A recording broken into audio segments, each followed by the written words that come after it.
Hello, this is Candy here for the Busara YouTube channel. I'm so happy that you're going with us on this journey. Today we are on week 3, guys. Week 3. And if you're new here, we've been doing a money series where we've been talking about money in our 20s. Remember, in school we are not taught about money, so it is up to us to be able to learn about money. In our first episode, if you did not watch it, we were talking about the money mistakes that we make in our 20s. In our second episode, we talked about building wealth in our 20s. In this episode, which is episode 3, guys, we are talking about managing our income, that is earning more and growing our wealth. Welcome. Watch the video, share with your friends who are in their 20s, like, share and subscribe. Thank you. Your income by side hustles and also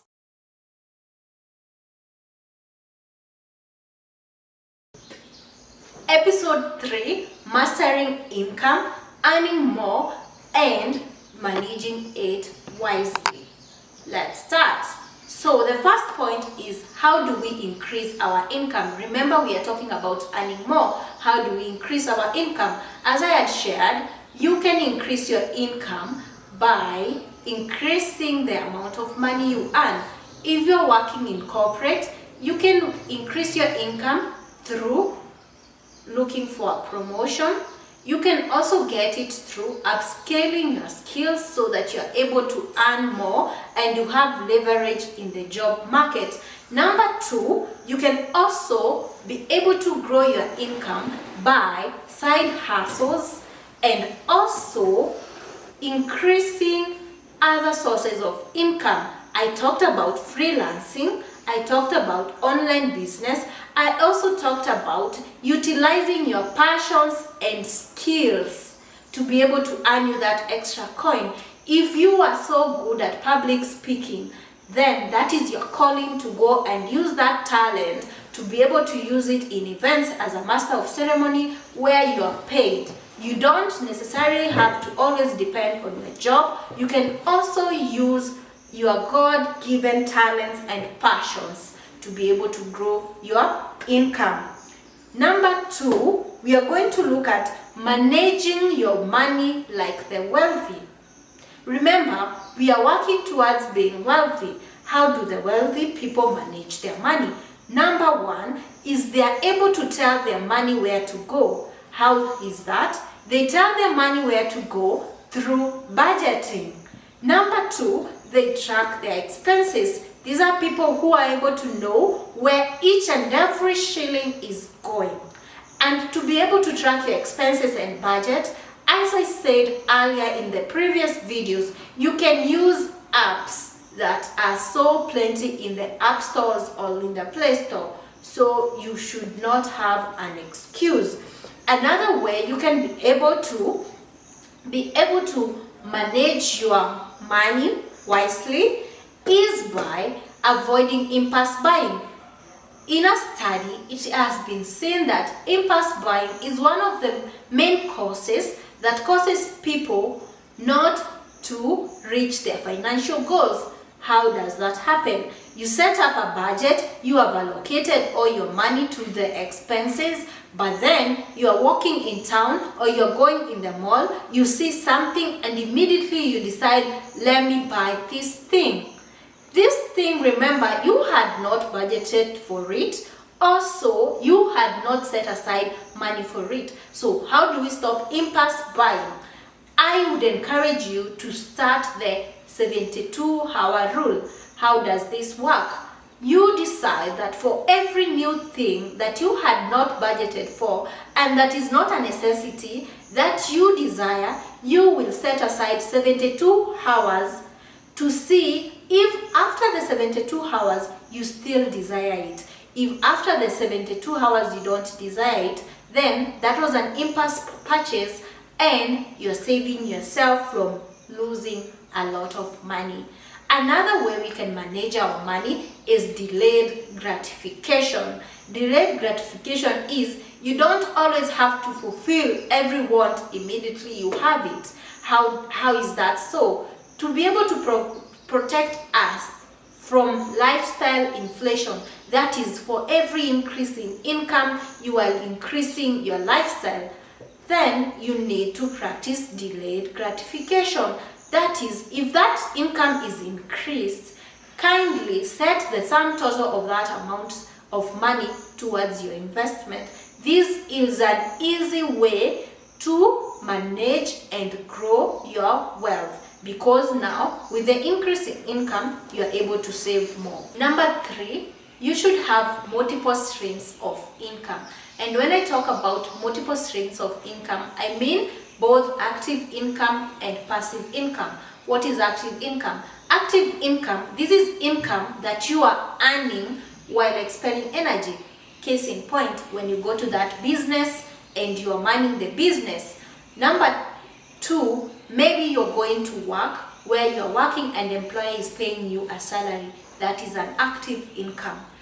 A passive income, now, this is money that you are earning while you are sleeping. This means that you don't have to be physically present or even do anything physically, but your money will be working for you. This is the goal that we are working towards, to ensure that we are having more passive income streams. What are these passive income streams that we can embrace? Number 1, we can work on earning dividends. You can earn dividends in 2 ways. 1, you can earn dividends through SACCOs. SACCOs, remember, these are savings and credit institutions where you save, and from your savings, money is lent to other people as credit, and they repay the loan with the principal and interest. And from this interest earned, they are shared as profit to members as dividends. Another way you can earn dividends is by investing in the Nairobi Securities Exchange or your country's securities exchange, and these stocks, you are able to be paid dividends. You can be paid dividends semi-annually, which is twice in a year, or annually every year depending on the company. Another way you can earn passive income, you can earn through interests. Interest, you are able to earn interest from money market funds, which pay you interest on your investments. Also, in investments like fixed deposits, where they pay you interest also. Another way you can earn passive income is by investing in real estate. If you invest in real estate, you are able to be paid rent. If you have houses, people will pay you rent, which is money that you are earning without you necessarily having to do anything. Number 2, that you can be able to have multiple streams of income is creating side hustles. Number 4, financial discipline and mindset shifts. Now, we have discussed ways that is helping us multiply our money. But remember, without discipline, then you are not going to grow. So you need to have discipline, and also you need to change your mindset from a scarcity mindset to an abundance mindset, and also to an entrepreneurial mindset.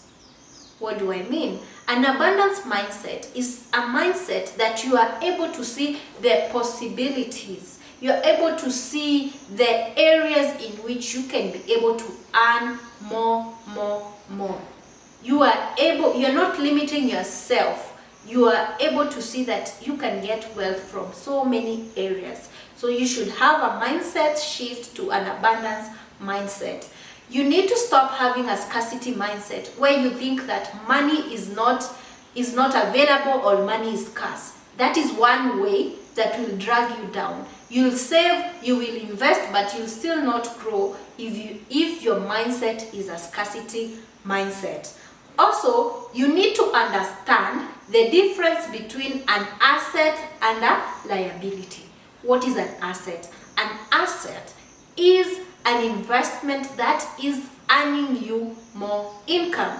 For example, if you invest in shares, you are paid dividends. If you invest in a money market fund, you are paid interest. If you build housing or rentals in real estate, then you are able to earn rental income. That is an asset.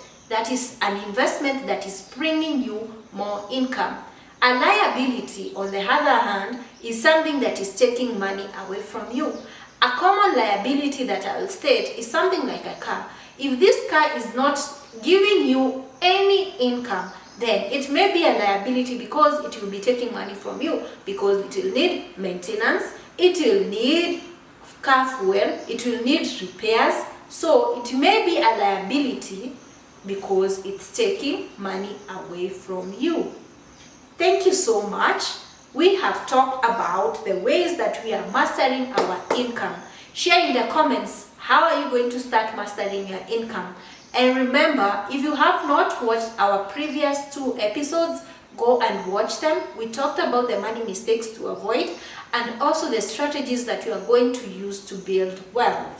Remember to like, share, and subscribe, and also invite more people to learn with you. Thank you.